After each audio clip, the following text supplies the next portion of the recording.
जय शिवराय मित्रांनो राज्यातील निराधार योजनेच्या लाभार्थ्यांसाठी एक अतिशय दिलासादायक आणि गोड असा अपडेट आहे।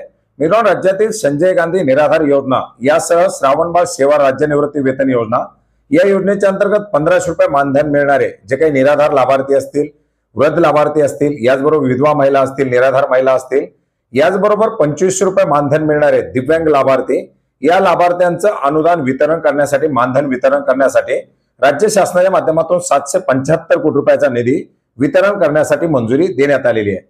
मित्रांनो, आपण पाहिलेले की निराधार योजनेचं मानधन हे आता नियमित मानधन म्हणून घोषित करण्यात आलेले आहे। त्याच्यासाठी एक बँक अकाउंट उघडून त्याच्यामध्ये हा निधी वितरित केला जातो आणि या बँक खात्यामधून या पात्र असलेल्या लाभार्थ्यांच्या खात्यामध्ये डीबीटीच्या माध्यमातून हे अनुदान करण्यासाठी सुरुवात करण्यात आलेली आहे। डिसेंबर 2024 पासून आता पात्र असलेल्या लाभार्थ्यांना फक्त डीबीटीच्या माध्यमातून हे अनुदानाचं वितरण केलं जात आहे आणि याच्यासाठी आता संजय गांधी निराधार योजनेच्या अंतर्गत पात्र असलेले निराधार, विधवा महिला किंवा जे काही वेगवेगळे लाभार्थी असतील, याचबरोबर श्रावणबाळ सेवा राज्य निवृत्ती वेतन योजनेच्या अंतर्गत पात्र असलेले लाभार्थी असतील आणि राज्यातील जे काही दिव्यांग लाभार्थी असतील, अशा सर्व लाभार्थ्यांना हे मानधनाचं वितरण करण्यासाठी आजच्या या जीआरच्या माध्यमातून 775 कोटी रुपयाचा निधी वितरण करण्यासाठी मंजुरी दिलेली आहे।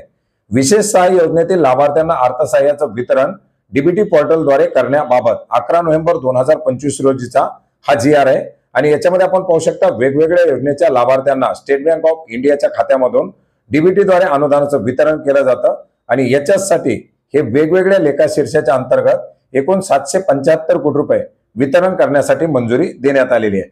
मित्रांनो, आता निधी उपलब्ध झाल्यामुळे या वेगवेगळ्या योजनांचे जे काही लाभार्थी असतील, या लाभार्थ्यांच्या खात्यामध्ये हे मानधनाचं वितरण करण्यासाठी याचा उपयोग होणार आहे। राज्यामध्ये एकंदरीत आचारसंहिता जरी सुरू असल्या किंवा निवडणुकाचा जरी कालावधी सुरू असला तरी हे नियमित अनुदान असल्यामुळे याच्या वितरणामध्ये कुठल्याही प्रकारचा व्यत्यय येणार नाही आणि याच्यासाठी आवश्यक असलेला निधी आता अखेर उपलब्ध करून देण्यात आलेला आहे। लवकरच लाभार्थ्यांच्या खात्यामध्ये मानधनाचं अनुदानाचं वितरण केलं जाईल। धन्यवाद।